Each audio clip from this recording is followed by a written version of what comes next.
హౌస్‌లోకి వెళ్ళగానే luxury food budget task. అంటే మొత్తం తినాలేమో, ఇది నా ఫస్ట్ టాస్క్, నేనెందుకు ఫెయిల్ అవ్వాలి అని వామిటింగ్స్ చేసుకున్నాను. మళ్ళీ వచ్చాను, మళ్ళీ తింటున్నాను, మళ్ళీ వామిటింగ్స్ చేసుకొని అంత దారుణంగా తినేసరికి బిగ్ బాస్ అనౌన్స్‌మెంట్ ఇచ్చారు.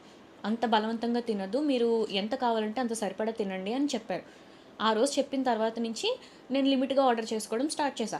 బట్ నేను ఆ రోజు ఎంతైతే ఫుడ్ తిన్నానో మొత్తం అంతా, ఆ తర్వాత రోజు నుంచి నాకు ఫుల్ లూజ్ మోషన్స్, ఇంకా వామిటింగ్స్, గొంతంతా రాసుకుపోయి, థ్రోట్ అంతా పాడైపోయి, దాని తర్వాత ఐస్ క్రీమ్ ఆర్డర్ చేసుకోవడం వల్ల నాకు టాన్సిల్స్ ఉన్నాయన్నమాట. దానివల్ల లెఫ్ట్, రైట్ ఇదంతా ఫుల్ వాసిపోయి ఇప్పుడు ఎలా ఉందో ఫేస్, అలా కాకుండా ఫుల్ చబ్బీగా, రౌండ్‌గా అయిపోయింది. ఈ 3 డేస్ వరకు నాకు తగ్గలేదనమాట. సో, హౌస్‌లో ఒక టాస్క్ జరిగింది. అందులో నాకు నెత్తి పగిలిపోయింది. లిటరల్లీ నేను ఆ రోజు కూడా మెడికల్ రూమ్‌కెళ్ళలా.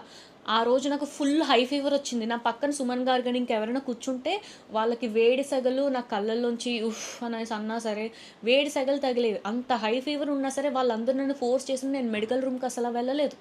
అయితే నేనెప్పుడు మెడికల్ రూమ్‌కెళ్ళాల్సొచ్చిందంటే, నాకు టాన్సిల్స్ ఇక్కడ బాల్స్ వేసేసి ఫుల్ చబ్బీ, ఇప్పుడు కనిపిస్తున్న ఈ జా లైన్ ఇదంతా లేకుండా మొత్తం అంతా పోయి రౌండ్ అయిపోయి, ఇంకా చాలా దారుణంగా ఇంకా పాడైపోతున్నా. ఆ టైంలో నేను మెడికల్ రూమ్‌కెళ్ళి 2 వీక్స్‌కి నాకు టాబ్లెట్స్ ఇచ్చారు. నేను 1 వీక్ అంతా వాడా. వాడిన తర్వాత ఈ రౌండ్‌ది ఏదైతే ఉందో ఈ 3 డేస్‌లోనే నేను రికవర్ అయ్యా. బట్ హై ఫీవర్ అనమాట. నేను లగ్జరీ ఫుడ్ బడ్జెట్ ఫుల్ తిన్నాను.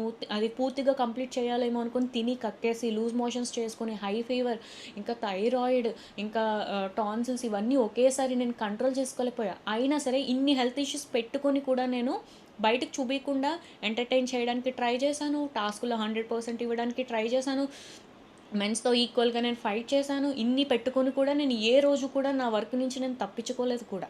ఇంత ఇంత స్ట్రాంగ్‌గా నేను ఫైట్ ఇస్తూనే ఉన్నా.